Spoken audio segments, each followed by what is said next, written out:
हरे कृष्णा।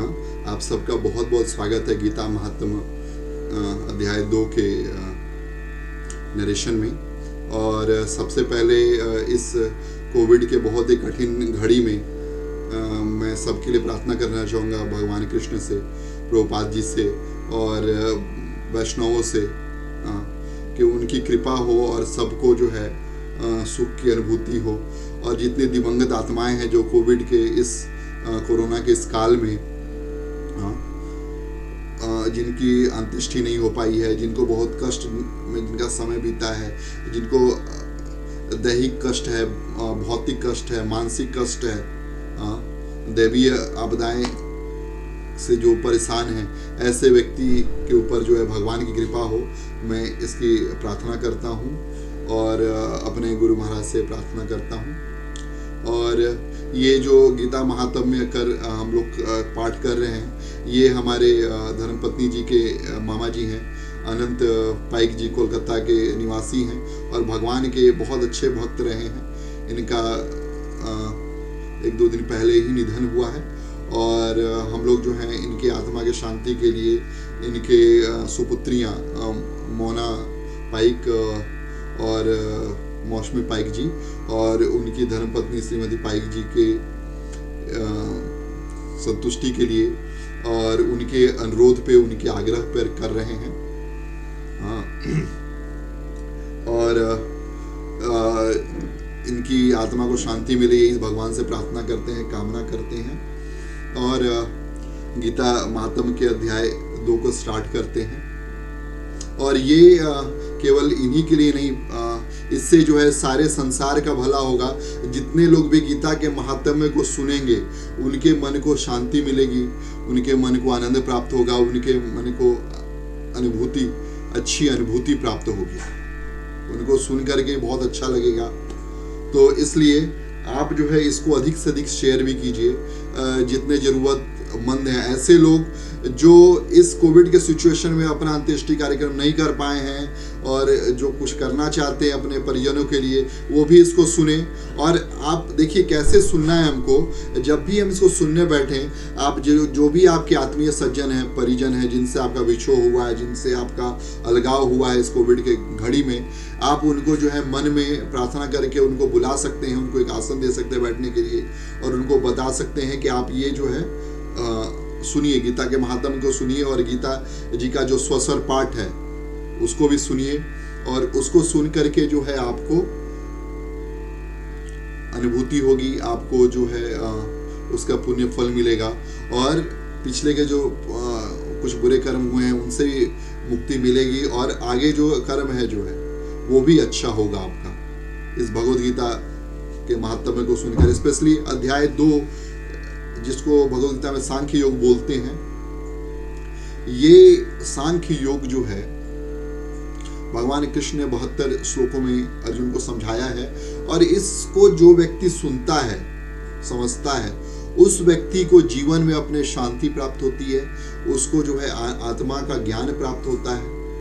और आप कितने भी पुण्य कर लो, कितने भी लंगर खिला लो, प्रसाद बांट लो, कुछ भी कर लो, हमको वो अनुभूति, वेद पढ़ लो, लेकिन वो अनुभूति नहीं होगी। जो आत्मा का ज्ञान हमको मात्र अध्याय 2 जो भगवद गीता का हम पढ़ते हैं उससे याद हो जाता है। क्यों? क्योंकि भगवद गीता और भगवान में कोई अंतर नहीं है। भगवान की बोली हुई वाणी और भगवान दोनों स्वयं है। भगवान का नाम, रूप, गुण, लीला, उनके बोले हुए वचन सब बराबर है, भगवान के समतुल्य हैं, उनमें कोई भी अंतर नहीं है, सब कृष्ण हैं और समान फल देने वाले हैं। तो भगवद गीता का हम जो है पाठ करें। और इस अध्याय को स्टार्ट करने से पहले हम एक मंगलाचरण करेंगे अपने जो आराध्य देव हैं, हमारे भगवान कृष्ण, हमारे गुरुदेव हैं, उनके चरणों में प्रार्थना करते हुए उसके बाद हम इस अध्याय को स्टार्ट करेंगे। और ये जो महात्म्य है ये स्कंद पुराण से लिया गया है। ये महात्म्य 175 उत्तरकांड में आता है। ये स्कंद पुराण के 175वें अध्याय से लेकर के 192वें अध्याय तक 18 अध्यायों में भगवद गीता के 18 अध्याय का वर्णन है। उनका महात्म्य है। ये भगवान शंकर जो है पार्वती जी को सुनाते हैं कि किस प्रकार भगवान विष्णु ने लक्ष्मी देवी के आग्रह पर उनको ये सुनाया था। तो वास्तविकता में प्रथम जो वक्ता है इसमें और श्रोतागण है वो है शिव जी और पार्वती जी। सेकेंडरी लेवल भगवान विष्णु लक्ष्मी देवी को सुनाते हैं और थर्ड लेवल पर मैं जो है आपको सुना रहा हूँ। तो आप आज्ञा दीजिए, आशीर्वाद कीजिए। सबसे पहले हम लोग मंगलाचरण से स्टार्ट करते हैं। ओम ज्ञानतिमिरन्धस्य ज्ञानाञ्जनशलाकया चक्षुर्मिलितं येन तस्मै श्रीगुरुवे नमः। श्रीचैतन्यमनोभीष्टं स्थापितं येन भूतले स्वयं रूपकदा मह्यं ददाति स्वपदान्तिकं। वन्देऽहं श्रीगुरुं श्रीयुतापदकमलं श्रीगुरून् वैष्णवांश्च श्रीरूपं सागरजातं सगण रघुनाथान्वितं तं सजीवं साधवैतं सावधूतं परिजनासहितं श्रीकृष्ण चैतन्य देवं श्रीराधाकृष्णपादान् सहगणा ललिता श्रीविशाखावितांश्च। नमो विष्णुपादाय कृष्णपृष्ठाय भूतले श्रीमते भक्तिवेदांता स्वामीति नामिने। नमस्ते सारस्वते देवे गौरवाणी प्रचारिणे निर्विशेष शून्यवादी पाश्चात्य देशतारिणे। नमो महावदन्याय कृष्ण प्रेम पदायते कृष्णाय कृष्ण चैतन्य नामिने गौरतुष्य नमः। हे कृष्ण करुणा सिंधु दीनबंधु जगतपते गोपेश गोपिका कांत श्री राधा कांत नमोस्तुते। तप्त कांचन गौरांगी श्री राधे वृंदावनेश्वरी वृषभानुसुते देवी प्रणमामि हरिप्रिये। नीलाचल निवासाय नित्याय परमात्मने बलभद्र सुभद्राभ्याम जगन्नाथाय ते नमः। जय नरसिंह श्री नरसिंह जय जय नरसिंह। पहला देश जय पद्म मुखा पद्म भृंग उग्रम वीरम महाविष्णु ज्वलंतम सर्वतोमुखम नरसिंहम भीष्णम भद्रम मृत्युर्मृत्यु नमाम्यहम्। वाञ्छाकल्पतरुभ्यश्च कृपा सिन्धुभ्यैव च पतितानां पावनेभ्यो वैष्णवेभ्यो नमो नमः। जय श्री कृष्ण चैतन्य प्रभु नित्यानंद श्री अद्वैत गदाधर शिवासादि गौर भक्तवृंद। हरे कृष्ण कृष्ण कृष्ण हरे हरे हरे राम राम राम हरे हरे। मूकं करोति वाचालं पंगुं लंघयते गिरिं यत्कृपातमहं वन्दे श्रीगुरुदीनतारिणं परमानन्दमाधवं श्रीचैतन्येश्वरम्।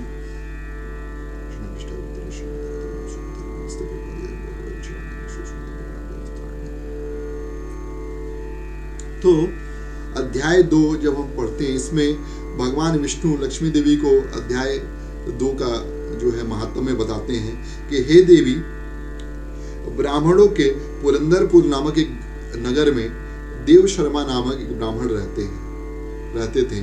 ये सतयुग की बात है। और उस समय जो है वो बहुत ही वेद शास्त्रों में पारंगत थे, यज्ञ का अनुष्ठान करने वाले हैं, तपस्वियों की सेवा, ब्राह्मणों और वैष्णवों की बहुत सेवा करते थे और वो सदा उनके लिए ऐसे कार्य करते थे जो तपस्वियों को प्रिय लगते थे। और हवन, देवताओं का हवन भी बहुत सुंदर तरीके से करते थे, लेकिन उनके मन में शांति नहीं थी, बिल्कुल भी शांति नहीं थी। और इतना करने के बाद भी, शुभ आचरण करने के बाद भी, काफी समय तक उन्होंने शुभ आचरण किया और शुभ आचरण करने के बाद भी वे अनुभवी, आकांक्षा रहित थे, लेकिन उनके मन में हमेशा जो है शांति की कामना रहती थी। इसी तरह से सेवा करते करते एक दिन उनके सामने एक त्यागी महात्मा आए। वे पूर्ण रूप से जो है शांत चित्त मन के थे और नासिका के अग्रभाग को दर्शन करने वाले, मतलब बहुत ही ध्यानी थे। हमेशा नासिका के अग्रभाग पे इसका ध्यान रहता है, इसका मतलब वो व्यक्ति बहुत ही ध्यान वाला व्यक्ति है। और हमें वो आत्मसंतुष्ट थे वो महात्मा। उनसे जब देव शर्मा जी ने पूछा कि हे महात्मन, आप बताइए मेरी अशांति कैसे दूर होगी, तो उन्होंने बताया कि यहाँ से कुछ दूर सौपुर गांव है, जहाँ पे एक मितवान नाम का चरवाहा जो बकरियां चराता है वो रहता है। तुम उससे जाकर के पूछो, वो तुमको जो है बिल्कुल बताएगा। और देव शर्मा जी ने बिना विलंब किए हुए उस सौपुर नामक ग्राम को चल दिए और वहां देखा मित्रवान नाम का एक चरवाहा है। वो पत्थर पे आराम से बैठा हुआ है और उसकी आंखें जो हैं ब्रह्म की ओर देख रही हैं और आनंद है, उनकी आंखों में आनंद है, बहुत शांति, आनंद मग्न के साथ, आनंद के साथ बैठा हुआ है और भगवान का नाम जप रहा है, भगवान के नाम का कीर्तन कर रहा है। और इतनी आनंद के साथ जब उसने देखा तो देव शर्मा जी को बहुत आश्चर्य हुआ कि ये व्यक्ति सिर्फ बकरी चरा रहा है और ये इतना आनंद में है, और मैं शहर में रहता हूँ, मेरे पास कार है, बंगला है, गाड़ी है, फिर भी संतुष्टि नहीं हो पा रही है। तो खूब पढ़ाई कर रहा हूँ मैं, MBBS बन गया हूँ, डॉक्टर बन गया हूँ, PhD कर लिया, डबल पोस्ट डॉक कर लिया है, फिर भी संतुष्टि नहीं हुई। ये आदमी खाली बकरी चरा रहा है, इसको बहुत संतुष्टि हो गई है। और उसकी जो आंखें थी अपलक थी, उसकी पलक नहीं झपकती थी। मतलब ये व्यक्ति ध्यान में मग्न था, और उस उद्यान में मंद मंद वायु चल रही थी, बहुत ही अच्छी स्थिति थी, और वहां पे परस्पर विरोधी जो शत्रु जानवर थे वो भी आनंद में थे। बाघ बकरी एक साथ खेल रहे थे। बाघ बकरी, यहाँ बाघ बकरी चाय की बात नहीं हो रही कि बाघ भी चाय पी रहा है, बकरी भी चाय पी रहा है, नहीं। वहां बाघ और बकरी दोनों आनंद में थे और भगवान का नाम कीर्तन करते थे। जैसे भगवान चैतन्य महाप्रभु जब झारखंड के जंगलों में गए, तो जब वो हरिनाम कीर्तन करने लगे तो बाघ और बकरी दोनों एक साथ कीर्तन हाथ जोड़ उठा करके हरिनाम से कीर्तन करते थे। हरे कृष्ण कृष्ण कृष्ण हरे हरे, हरे राम राम राम हरे हरे। तो हरे कृष्णा। तो इस तरीके से बाघ बकरी जो थे वो एक साथ जो थे आनंद में थे। और ये बात देव शर्मा जी ने पूछी कि आप बताइए मित्रवान जी, ऐसा कैसे हो रहा है कि यहाँ पे स्थिति सामान्य नहीं है और आप जो है इस तरीके से उन्नत हैं और आपके मन में इतना आनंद है, इस अनुभूति का क्या कारण है? हाँ, और मुझे भी इस शांति के बारे में जानना है, आप बताइए मुझको। तो देव शर्मा की बात सुनकर मित्रवान बताने लगे कि एक समय की बात है, मैं वन के भीतर बकरियों को चरा रहा था और अचानक मेरे सामने जो है सिंह प्रकट हुआ मुझको खाने के लिए, लेकिन मैं बकरियों को अपने आगे करके मैं वहां से भाग चला और मैंने देखा कि सिंह जो है बकरियों को खा नहीं रहा है। पहले तो गुस्से में था लेकिन बकरियों को खा नहीं रहा है और वो बोलने लगा। और फिर बकरी ने जाकर के सिंह को बोला कि हे सिंह, आप मुझको खा लीजिए, आप क्यों नहीं खा रही है, तो आपका धर्म है खाना। और सिंह बोलता है कि मुझको कोई खाने की इच्छा ही नहीं हो रही है, आपको यहाँ भूख प्यास सब मेरा शांत हो गया है, ये क्यों हो रहा है मुझको पता नहीं, लेकिन परंतु मुझको ऐसा लगता है कि ये जगह का प्रभाव है। तो इन लोग बाघ और बकरी मिलकर के ये सोचने लगे कि कैसे पता करें। फिर ये जो है मित्रवान के पास आए और उनको बताया ऐसी ऐसी बात है, हमारे मन में ये भावना आ रही है। और मित्रवान ने वहां देखा कि एक वानर राज है, बैठे हुए हैं उस पेड़ पे, शांति से बैठे हुए। नॉर्मली जो बंदर हैं वो कूदते फांदते रहते हैं, लेकिन वहां पे वानर राज बहुत ध्यान में मग्न थे। उस जगह का इतना बड़ा प्रभाव था। और वानर राज ने बताया उनको कि हे मित्रवान, मैं तुमको बताता हूं इसका क्या कारण है। यहाँ से कुछ ही दूर जंगल में एक शिव जी का मंदिर है, हाँ? और वहां पर एक ब्राह्मण रहते थे। और वो ब्राह्मण जो है उस शिवलिंग की पूजा करते थे। वो शिवलिंग जो है भगवान जी का ब्रह्मा जी का स्थापित किया था और उनका नाम सुकर्मा था। वो ब्राह्मण जो शिवलिंग की पूजा करते थे उनका नाम सुकर्मा था। और हमेशा वो शंकर जी से ये प्रार्थना किया करते थे कि उनको आत्मज्ञान की अनुभूति हो, उनको आत्मज्ञान प्राप्त हो। और बहुत वर्षों से उन्होंने शिवलिंग पे जल चढ़ाया, बहुत सेवा की। देखिए भगवान शंकर की सेवा का फल क्या होता है। भगवान शंकर जो हैं, जैसे ही वो सेवा करने लगे, बहुत दिन हुआ, बहुत उनके मन में तीव्र इच्छा थी। भगवान शंकर बहुत प्रसन्न हुए और एक साधु का रूप लेकर के आए और उन्होंने बोला, हे सुकर्मा, सुनो, मैं तुम्हें बताता हूं तुम कैसे जो है आत्मज्ञान की प्राप्ति होगी। और उन्होंने एक शिला पर, एक शिला थी, वहां पर अध्याय 2 जो है भगवत गीता को पूरा लिख डाला और बोला कि हे सुकर्मा, आप जो है रोज इसका पाठ करें और आपको आत्मज्ञान की प्राप्ति बहुत शीघ्र, अतिशीघ्र होगी। और सुकर्मा उस अध्याय 2 का पाठ करने लगे और उस पाठ के प्रभाव से उन्हीं को आत्मज्ञान की प्राप्ति नहीं हुई, बल्कि जो पूरा एरिया था, पूरा सराउंडिंग स्थल था, जितने भी आसपास के जगह थे वो सब शांत हो गए, वैर भाव से सब खत्म हो गया, वैर भाव उनके मन में सब चला गया। भगवान के नाम लेने पे, भगवान अध्याय 2 का पाठ करने पे। तो ये अध्याय 2 का महात्म्य है। और ऐसा बोल करके मित्रवान जो है उनको ले करके गया, ऐसा बोल करके मित्रवान जो है उनको उस शिला पे ले गया और शिला को दिखाया और उनको भी प्रार्थना किया कि आप जो है इसका पाठ करें। और जो ब्राह्मण थे पुरंदरपुर के, उन्होंने मित्रवान का आश्रय लिया, उनसे भगवत गीता अध्याय 2 कैसे पढ़ते हैं, सीखते हैं, वो सीखा और उसका बस पाठ करने लगे। और कुछ ही दिनों के अंदर उनको जो आत्मज्ञान की भी प्राप्ति हुई, उनको मन में शांति भी प्राप्ति हुई, मृत्यु के समय भगवान भगवत धाम भी गए। तो ये अध्याय 2 का महात्म्य है। और भगवान फिर कहते हैं कि मित्रवान से इस प्रकार पूजन प्राप्त करके देव शर्मा पूजन करने लगे और पुरंदरपुर में शरण लिया। और उन्होंने ये अध्याय पढ़ना चालू किया। तब से जो है इस अध्याय को पढ़ करके उन्होंने परम पद को भी प्राप्त किया। और यहाँ पे अध्याय 2 समाप्त होता है। इसके बाद जो है हम लोग भगवद्गीता का अध्याय 2 उसका पाठ करेंगे। और उसके पहले शंकराचार्य जी द्वारा निर्मित हम लोग जो है भगवद गीता के महात्म्य का पाठ करेंगे, जो 7 श्लोकों में है। इसको जो है हम हर रोज पाठ करेंगे ताकि आपको भी याद हो जाए और हमें भी याद हो जाए।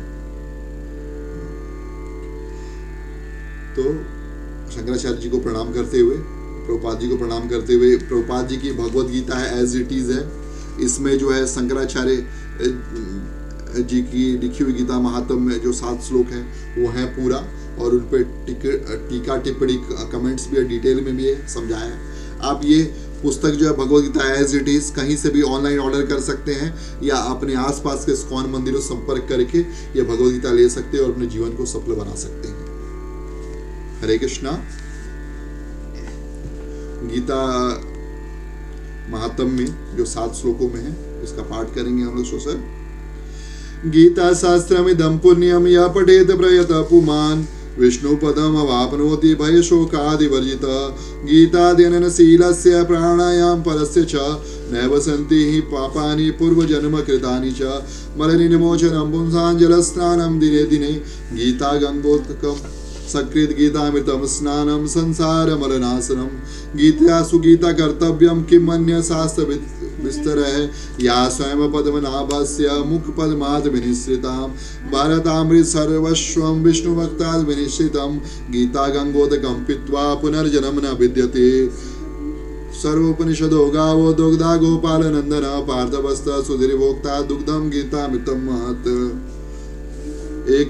एकम शास्त्रम देवकी पुत्र गीतम एको देवो देवकी पुत्र एव।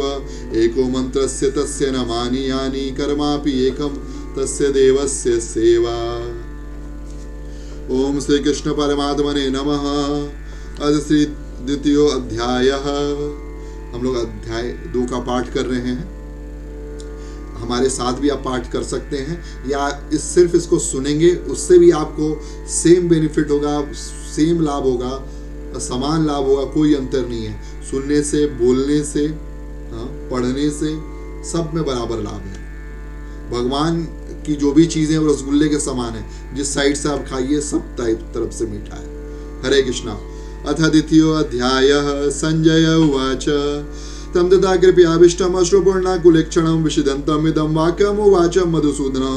श्रीभगवान् उवाच कुतस्त्वाकस्मलमिदं विषमे समुपस्थितम्। अनार्यजुष्टम् स्वर्गम् कीर्तिकरम् अर्जुनं क्लव्यमास्मगम पार्थ नैवितदुत्पद्यते। क्षुद्रमृते दौर्बल्यं त्यक्तोत्तिष्ठ परन्तप।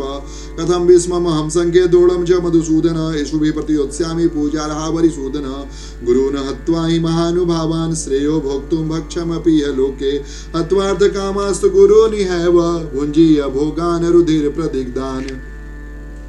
न चेदद्विद्म कर्तरन्नो गरियो यद्वा जयेब यदि वा नो जयेयु यानेव हत्या न जिजीविषामस्तेव स्थिता प्रमुखे धार्तराष्ट्रा कार्पण्यदोषोपहत् स्वभावं पृच्छामि त्वां धर्मसम्मूढचेता यश्रेयशात् निश्चितं ब्रूहि तन्मे शिष्यस्तेऽहं साधिमां त्वां प्रपन्नं नाहि प्रपश्यामि महापनुद्यात् यशोकमुच्छोषणमिन्द्रियाणाम् अवाप्य भूमा वसपत्नहृद्यं राज्यं सुराणाम् अपि चाधिपत्यं संजय उवाच एवमुक्त्वा ऋषिकेशं गुणाकेश परन्तप न्यायोतस्यति गोविन्दम् उक्त्वा तूष्णीं बभूवः तमुवाच ऋषिकेश प्रहसन्नैव भारत सेनयोरुभयोर्मध्ये विषिदन्तम् इदं वच श्रीभगवान् उवाच अशोच्यानपि शोचस्त्वं प्रज्ञावादांश भासते गतासु न गतासुश्च नानुशोचन्ति पंडितः न त्वेवाहं जातुनाशं न त्वं नेमे जनाधिप न चैवं न भविष्यामः सर्वे वयमतः परम् देहिनस्मिन् यथा देहे कौमारं यवनं जरा तथा देहान्तरः प्राप्ति धीरस्तत्र न मुह्यति मात्रा स्पर्शस्तु कौन्तेय शीतोष्ण सुख दुःखदा आगामापायिनो नित्यस्तां तितिक्षस्व भारत यं हि नाव्यथयन्ते ते पुरुषं पुरुषर्षभ समदुःख सुखं धीरं सोमतित्वाय कल्पते नासतो विदते भावो न भावो विदते शतः उभयोरपि दृष्टन्तस्त्वयो योस्तत्वदर्शिभिः अविनाशी तु तद्विद्धि येन सर्वमिदं तदं विनाशम् अवयम् यस्य न कश्चित् कर्तुमर्हसि अन्तवन्ते मे देहा नित्यस्योक्ता शरीरिणाम् अनासीनो अप्रमेयस्य तस्मात् युद्धस्व भारत य एनं वेति हन्तारं यस्यैनं मन्यते हतम् उभवतो नापि जिहानितो नायं हन्ति न हन्यते न जायते म्रियते वा कदाचित्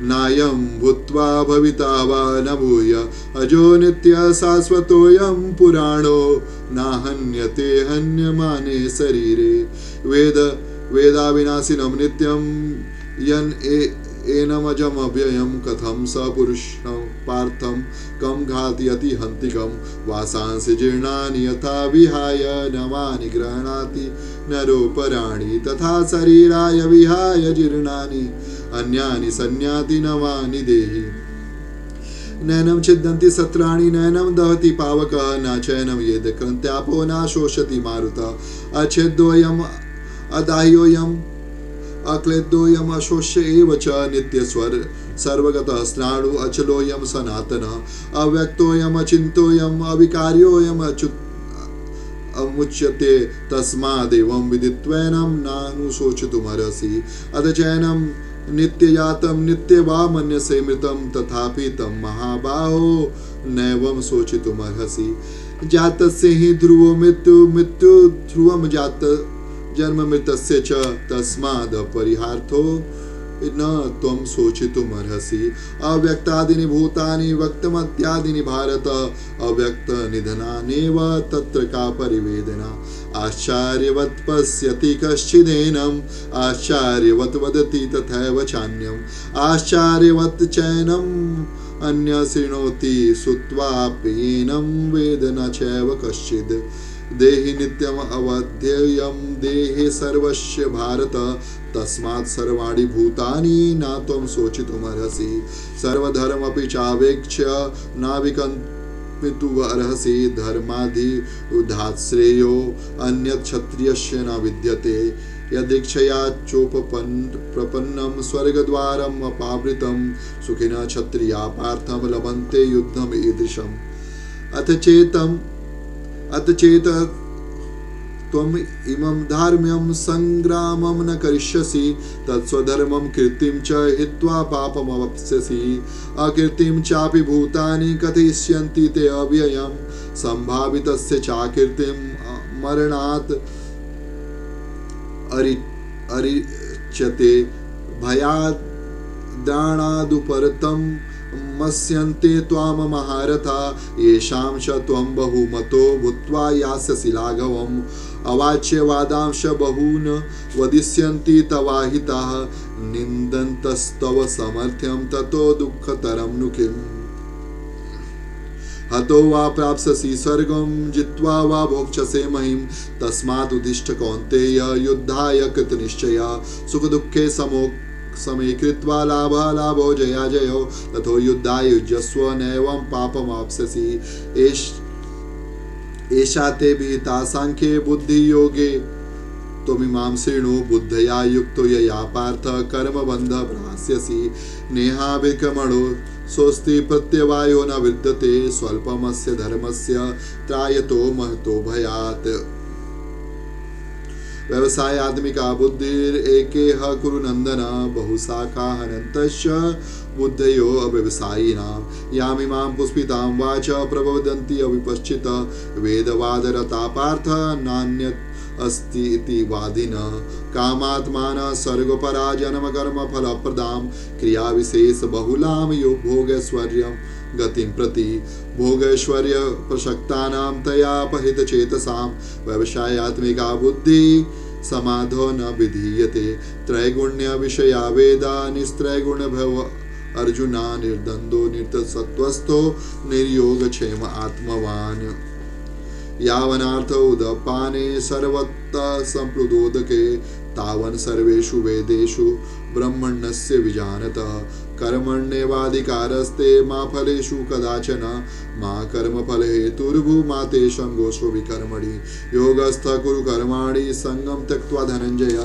सिद्धि असिद्ध्यो समो भूत्वा सो समत्वं योग उच्यते दूरेण हि अवरं कर्म बुद्धि योगा धनञ्जय बुद्धौ शरणम् अनवीक्ष कृपणाः फलहेतवः बुद्धियुक्तो जहाति य उभयेषु कृत दुष्कृते तस्मात् योगाय युज्यस्व योग कर्मसु कौशलम् कर्मजं बुद्धियुक्ता हि फलं त्यक्त्वा मनीषिणः जन्मबन्धन विनिर्मुक्ताः पदं गच्छन्ति अनामयम् यदा ते हमो कलिलं बुद्धिर्व्यति तरिष्यति तदा गन्तासि निर्वेदं श्रोतव्यस्य सुतस्य च सुते विप्रतिपन्नाये यदा स्थास्यति निश्चला समाधावचला बुद्धिस्तदा योगमवप्स्यसि। अर्जुन उवाच स्थितप्रज्ञस्य का भाषा समाधिस्थस्य केशव स्थितधि किं प्रभासेत किमासेत व्रजेत किं। श्रीभगवान् उवाच प्रजहाति यदा कामान् सर्वान् पार्थ मनोगतान् आत्मन्येवात्मना तुष्टः स्थितप्रज्ञस्तु उच्यते दुःखेषु अनिविद्मनः सुखेषु विगतस्पृहा भीतरागभयक्रोध स्थितधीर्मुनि उच्यते यत् सर्वान् विस्त्रेहस्तत् तत्प्राप्य शुभाशुभं न भिन्नति न द्वेष्टि तस्य प्रज्ञा प्रतिष्ठिता यदा संहर्ते चायं कुर्मो अंगानि सर्वशः इंद्रियाणि इंद्रियार्थेभ्यस्तस्य प्रज्ञा प्रतिष्ठिता विषया विनिवर्तन्ते निराहारस्य देहिनां रसवर्जं रसोऽप्यस्य परं दृष्ट्वा निवर्तते यततो हि अपि कौन्तेय पुरुषस्य पश्चित इंद्रियाणि प्रमार्थिनी हरन्ति प्रसवं मनः तानि सर्वाणि संयम्य युक्त आसीत् मत्परः वसेहि यस्य इन्द्रियाणि तस्य प्रज्ञा प्रतिष्ठिता ध्यायतो विषयान् पुंसः संगस्तेषु जायते संगात् संजायते कामः क्रोधो विजायते क्रोधात् भवति सम्मोहात् स्मृतिविभ्रम स्मृतिभंसात् बुद्धिनाशो बुद्धिनाशात् प्रणश्यति रागदोषु विमुक्तस्तु विषयान्द्रियश्चरण आत्मवशैर्विधेयात्मा प्रसादम अधिगच्छति प्रसादे सर्वदुःखानां हानिरस्योपजायते प्रसन्नचेतसो हि आसु बुद्धि परिवतिष्ठते नास्ति बुद्धिर्युक्तस्य न चायुक्तस्य भावना न च भावयतः शान्तिरशान्तस्य कुतः सुखम् इन्द्रियाणां हि चरतां यन्मनोनुविधीयते तदस्य हि हरति प्राज्ञं वायुर्नावभि तस्मादस्य महाबाहो निगृहीतानि सर्वशः इंद्रियाणि इंद्रियार्थेभ्यस्तस्य प्रज्ञा प्रतिष्ठिता यानि सा सर्वभूतानां तस्यां जागृति संयमी यस्यां जागृति भूतानि सा निशा पश्यते मुने आपूर्यमाणम् अचलं प्रतिष्ठं समुद्रमापः प्रविशन्ति यद्वत् तद्वत् कामायं प्रविशन्ति सर्वे सशान्तिमाप्नोति न कामकामी विहाय कामान्यः सर्वान् पुमांशर्ति निष्प्रियः निर्ममो निरहङ्कारः स शान्तिमधिगच्छति एषा ब्राह्मी स्थितः पार्थ नयनां प्राप्य मुह्यति स्थित्वा स्यात्कालेऽपि ब्रह्म निर्वाणं ऋक्षति। ओम तत्सइति श्रीमद्भगवद्गीतासु उपनिषदसु ब्रह्म विद्यायां योग शास्त्रे श्री कृष्ण अर्जुन संवादे सांख्य योगो नाम द्वितीय अध्याय। बहुत बहुत धन्यवाद आपका पेशेंसली सुनने के लिए। और इसको आपसे विनम्र निवेदन है कि इसको ज़्यादा से ज़्यादा शेयर करें और जो भी ज़रूरतमंद है उन तक पहुंचाएं, स्पेशली इस कोरोना काल में, ताकि उनके आत्मा को भी शांति मिले, उनके परिजनों को भी शांति मिले, उनको आत्मा का ज्ञान प्राप्ति मिले, जिनके उनके सारे कष्ट दूर हों, दैविक भौतिक जो भी कष्ट हो सब के सब दूर हों। और यही भगवान कृष्ण से ही प्रार्थना, गुरुदेव से ही प्रार्थना, आप सबसे प्रार्थना है। हरे कृष्णा, हरि बोल। बहुत बहुत धन्यवाद सुनने के लिए।